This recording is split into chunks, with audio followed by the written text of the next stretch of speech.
Hi everyone, welcome to the Elov8 podcast with our sponsor player, Tommy Morris. Just thought we'd do the first one, get a bit of questions out there, find out a bit more about Tommy and his world of darts, and hopefully we'll be doing these regular. Tommy will be getting involved with some of our upcoming lives, along with our other sponsored players as well. So, Tommy, good to see you. Thanks Jimbo, for coming. You're welcome, mate. Let's start with the easy one. What got you into darts? Mate, my family is massive darts orientated. My sister plays. It's mainly my dad, really. Back in the day, I started playing darts when I was about 4 years old. Hit my first 180 when I was 4. Nuts. My little lad's exactly the same now. It's just a massive family thing, mate, really. My parents and my grandparents got me into it. So, yeah, it's always been in my blood, darts has. Anyone else in the family make it? Well, I'm one of 8, so my sister is County A. She's brilliant, Sister Perry. All my brothers are good. Mum's actually quite good as well, to be fair. Oh, nice. But I think it's 2 out of my siblings that don't play. Right. So everyone else does. So It's all darts oriented when Yeah, you get around for Sunday dinner and that then? not as big as that. Nah, we do our own thing now, but it's always been in my blood. So Yeah, nice. since a young age. Interesting last couple of months for you? Yeah, it's been a bit mind blowing, really. Like, I'm playing local darts, and I, like getting to where I am now is like, wow, I'm nearly making it. You know, I'm playing with the stars, and they're making me feel so welcome. I'm sat there with Mervyn King. You know, I'm messing about and having a laugh with Dobie and Dale Gurney and Scott Williams, and it's such a good crack. You know, with them, it's like grew up watching these fellas on the telly, and now I'm sort of mixing in with them. It's sick, mate. Yeah, it's sick. Yeah. It is. Quite difficult to let that sink in though, isn't it? Beating when you were growing up and you're looking at these idols, as you call them, and then you go and beat one of them. Yeah, mega. How did that feel? By a mile, Gary's my favourite. Yeah. By a mile, he's such a gentleman, and he just says it how he is. He's no different to us sat here and have a chat with you. He's always got time for you. And for me to even face him, like there was no nerves or nothing, because when you're on the hockey, it's business. And you got like, you have a little, like a bit of adrenaline rush.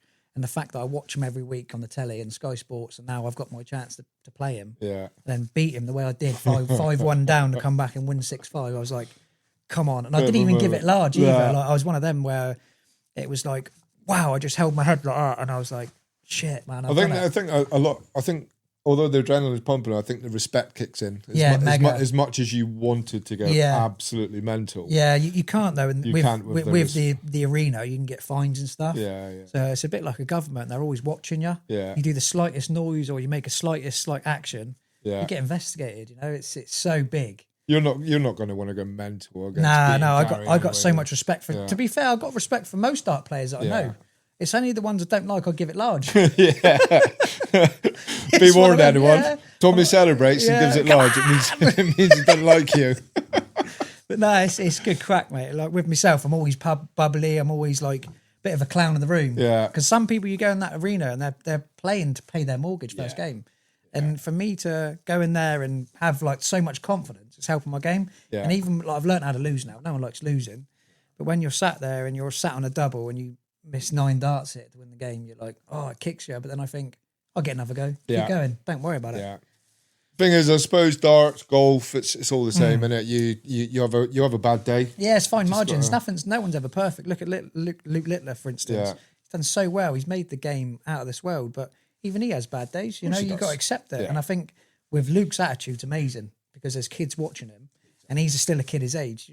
Now, you know what I mean? So sometimes he reacts good, sometimes he reacts bad, but the majority of the time he's reacting great, and kids pick up on that. And do you think that, I mean, darts has always had a big following, but do you think the introduction of what Luke's done massively has just totally changed? Just blew it away. Like, I've got a young lad that I help as much as I can, Jaden Walker.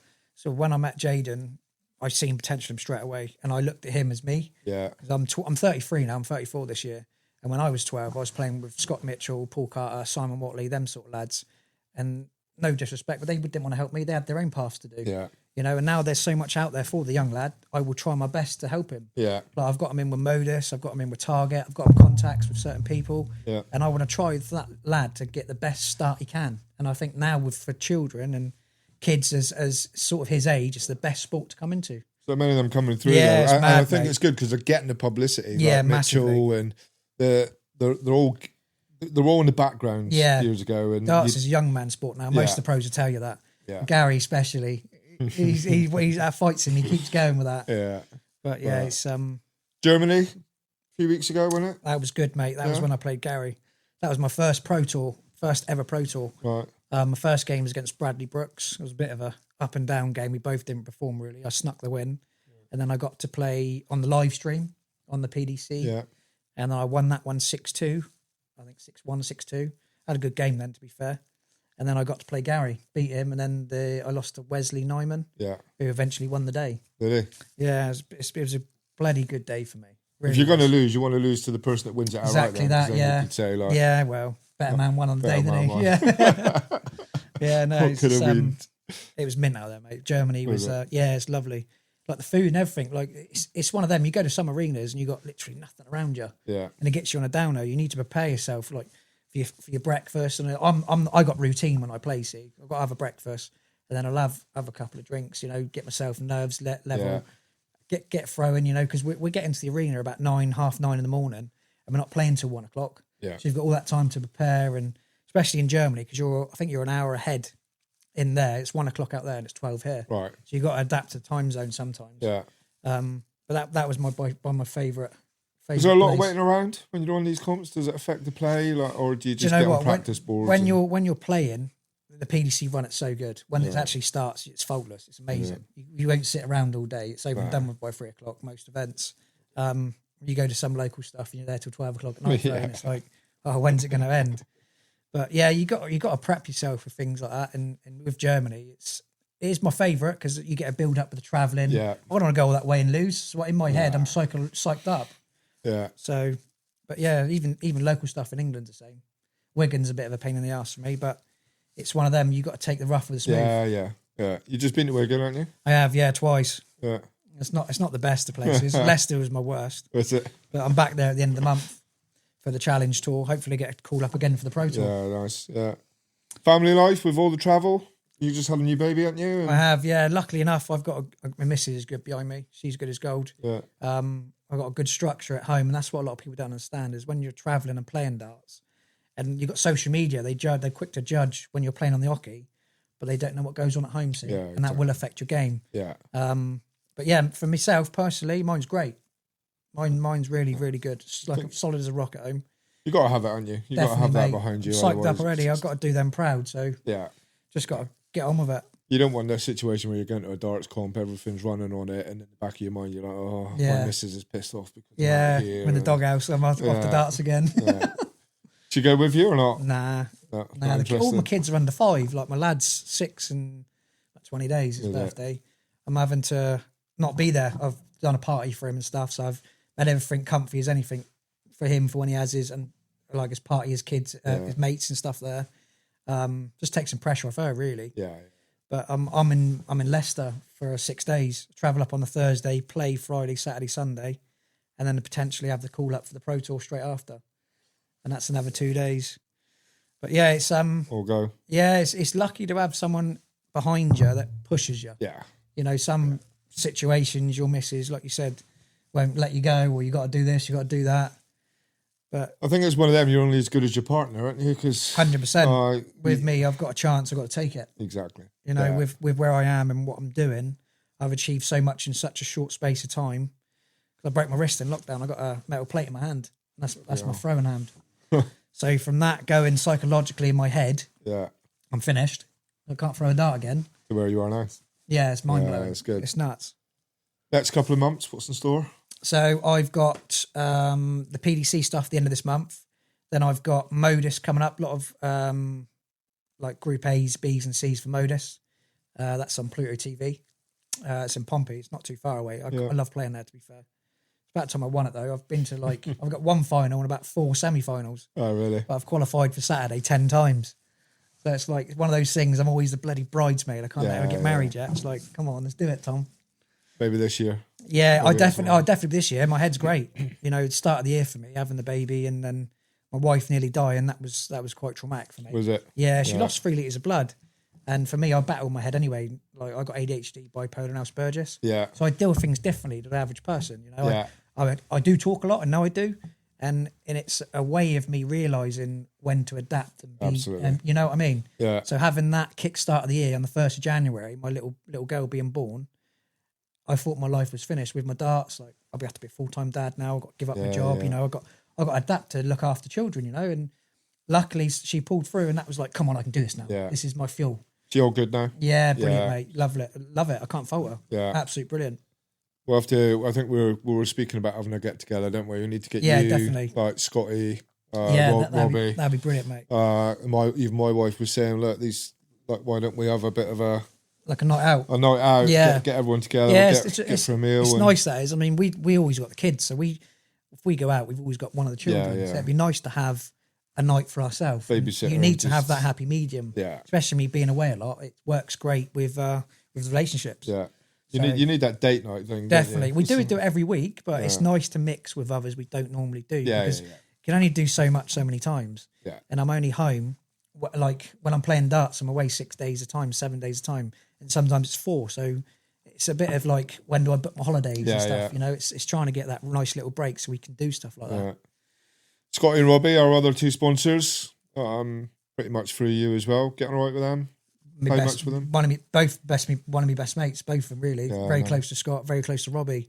Robbie's progressed so well in the last year or so. Yeah, he's been brilliant, mate. And having people like myself where I'm in a situation where I can help him, I'm not a greedy dart player, so I wanted all my mates to do well. Yeah. I've always wanted that. Even like with my friends going to work and stuff, there's so much money out there, go and earn it, man. Yeah, you know exactly. what I mean? That's the type of friend I am. I'm not a jealous type when it comes to money and things. Like, you can go and earn money, but you can't earn that time back.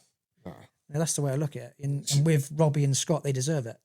And it's good though. It's good that there's no jealousy. It's like, actually, I want you to do well. I'm never going to be jealous because it's so much out there in this world to do well. To share it. Why be a bit of a pig? Yeah. But they're 2 good lads. So close to me as well. They're good. They're good. I popped in. Popped into Branksome, didn't I? Last week. Yeah, it was good to see you, mate. Yeah. 3 of you were there, smashing it away. All of us half cut. Half cut, and I'm like 2 fruit shoots down. Yeah, walking into a party when everyone's pissed up, and you're like the sober one. You're just like, oh god. Oh, great.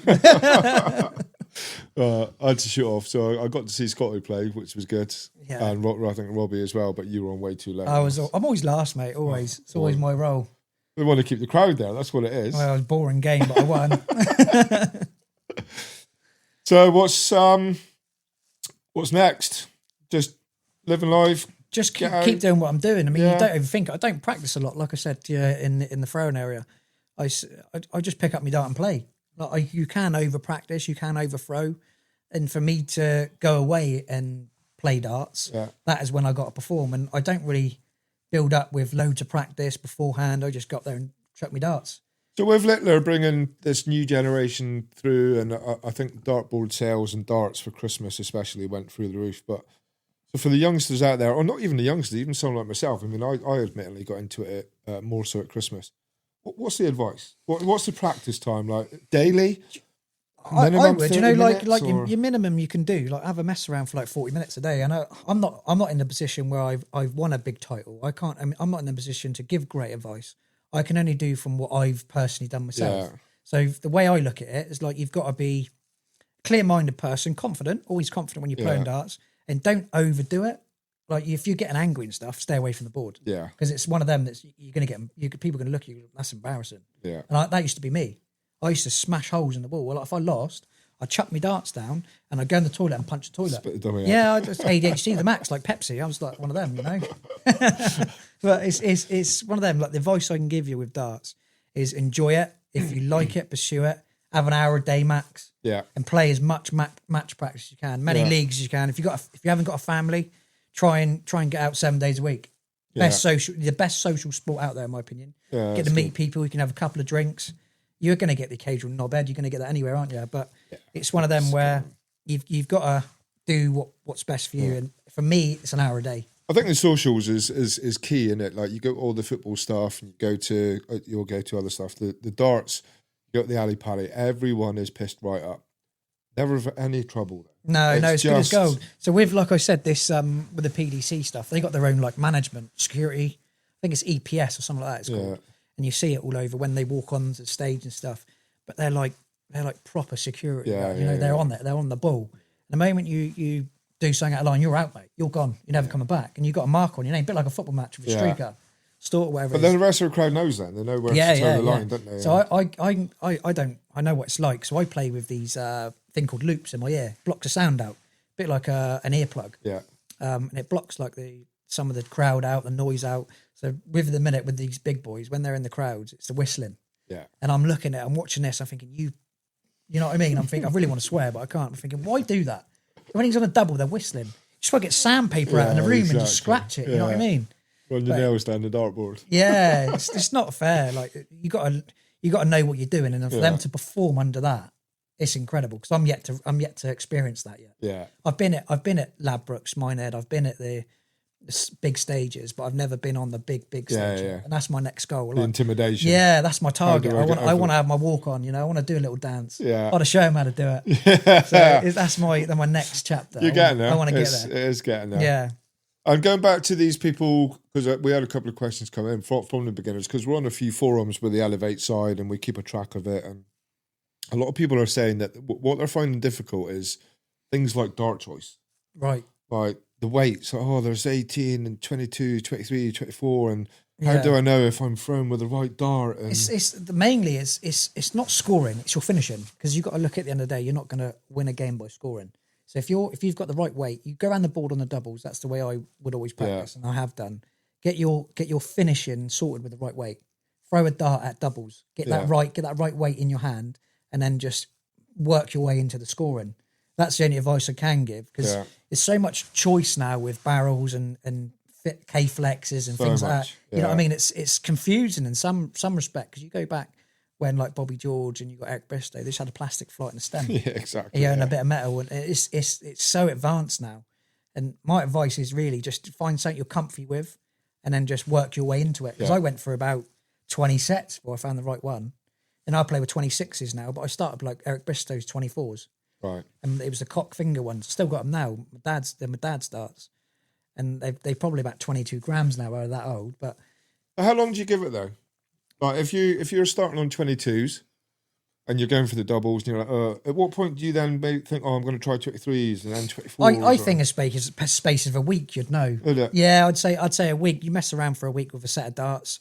Another week, try it with different. Then you can sort of weigh up and assess yourself of what you're doing. You know, But once you've made your mind up, stick to it. Yeah, stick to it. Never change. Yeah. Like with myself, I've actually had a dart since I was 4 years old. The one I play with now. Right. And QSOL, which is one of my manufacturers that design my darts. I sent them the dimensions on a caliper, the real fine digital caliper, and they shipped it to me. And the first time they made it was perfect. It was an exact image of what I had. Because my darts that I had were only about 17 quid. Yeah. From a company called Pure Darts. Yeah. And then they went out of administration and I couldn't get them. So I got hold of Mission and got hold of a few companies and they couldn't find them. Got your own dart now, haven't you? Yeah, that's the one that it literally replicates off. Yeah. So my dart that I got replicates from the one that I played with since I was 4 years old. So just make sure you're watching that, viewers. Tommy's new dart is going on one of our auto draws soon, so we'll get involved with that. Got the delivery hopefully coming next week, so they're coming from China. Yeah, can be a bit of a pain in the arse to deal with, but it's part of the journey. They're brilliant products, and it's a time frame for me. Yeah, absolutely. But I'm looking forward to seeing what it all looks like. Well, thanks for that, Tommy. Appreciate that. Good luck for the next few months and everything else that you've got going on, and we'll see you soon. Cheers, bro. Thanks, buddy.